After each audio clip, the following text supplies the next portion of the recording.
Hey folks, Britt here in the 30 videos in 30 days, of which I've totally lost track of the number. And this is probably the latest that I've done a video for you because today has been absolutely insane. Just so much good stuff happening. And I'm spending a lot of this week making the final edits on the manuscript on the book before it goes to formatting, which is really exciting, but it's like, if you smell something, it's probably my brain burning. I think it's smoking at this point. Oh, it's really scary knowing that, like, when I take my hands off of it, that's how it's going to stay. I can't make any more changes. Once it goes to formatting, that's just like it. And that's really, really scary. Oh, I forgot to use the really good camera. This is going to be a shitty video in terms of the filming because the old camera that the brand new MacBook came with sucks.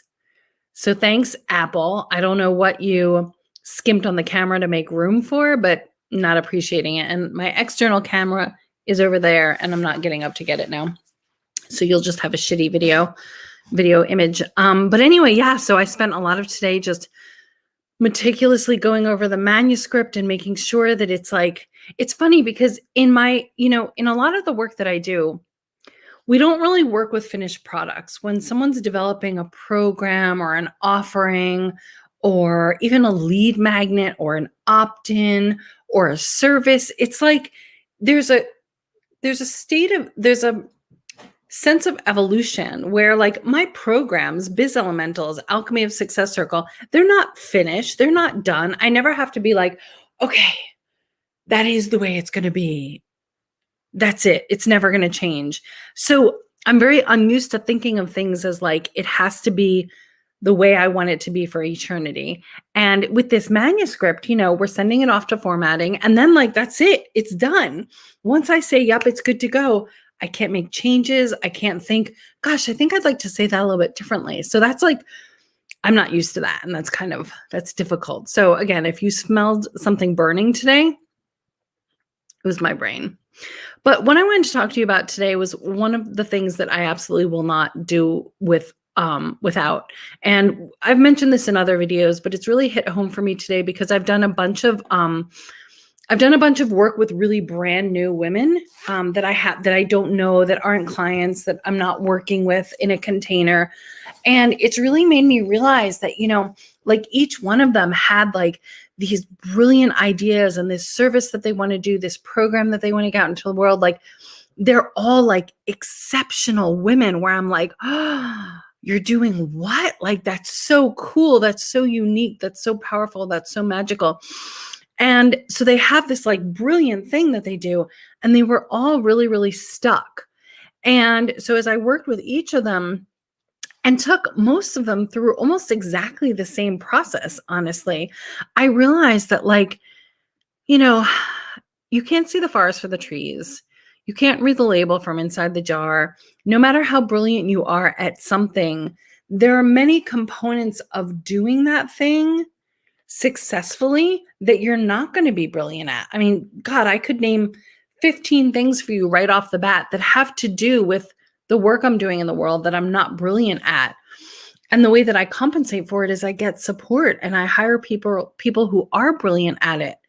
And I'm getting to the point where, for many, many years, I've told you for many, many years, for about 13 and a half of my 15 years in business, I had a coach, and the time just came to an end. And so for a little over a year, I've been without a formal coach. I've had support from many, many different people in other capacities, but it's getting to the point where I'm ready. I'm ready for a new form of support. I'm ready for more hand holding. I'm ready for mentorship. I'm like at the precipice of something much, much bigger than anything I've ever held space for. And so because I haven't held space for it yet, I don't know how to hold space for it. And I need an expert. I need a mentor. I need someone who has walked this path and can guide me. And at the level that I'm at, the mentorship that's available to me is really expensive. It's a really big investment. And so I'm in this really juicy place of being where my clients are every day, or where they are before they become my clients, where they're like, do I invest in this thing? Will it be what I need? Can I trust this person? Will I get what I need? And it's a very vulnerable, raw place. And I know the decision I'm going to make, and I have full faith in it. But I'm just reminded of like how much, as I get prepared to make a number of huge investments in my business, in my vision, my larger vision, my vision for In Arms Coaching, my vision for Pity Posse, I'm in this place where I'm reminded how sacred support is to me, and that I have this soul level knowledge that there is nothing amazing that we do in the world that we do alone. There just isn't. It's not a thing. And how sacred and powerful support is. And just, as I think about when I hit a wall or when something needs to be done in my business or the rescue, the people that I have that have my back, where I can say, can you do this? I need this. I need this to happen. This needs to be a thing. And just that level of support that I've invested in, and I'm so grateful for it. And yet, every time I have to make that investment anew, it's equally terrifying. That never goes away, whether the money's there or not, whether the faith is there or not. It's just scary. It's scary to go out on a limb and commit to getting support, commit to being worthy and valuable of that support, commit to investing in that support, and then committing to doing the work that you're getting the support to do. I don't know if you guys are commenting. It's not showing. And I'm going to turn on this other light because it's getting really dark in here. But I'd love to hear what you guys think about this and how you kind of like steel yourself to do, to get support. If it's hard for you, if you've noticed that like your feelings about getting support don't necessarily reflect your ability. Like even when I'm okay with the money, it's still really scary to like invest. It is a leap. It's a leap of faith in so many different ways. And yet we cannot do great things without support. We just can't. So I'm here walking my talk today and being at the edge of commitment and really honoring my faith and listening to my intuition, and leaps and plunges, multiple leaps and plunges. And I want to offer so much love to all of you who are sort of wrestling with how much support do I get? How much support can I have? How much support can I afford? And how willing am I to take that leap of faith and go for my dreams? It's a really big thing.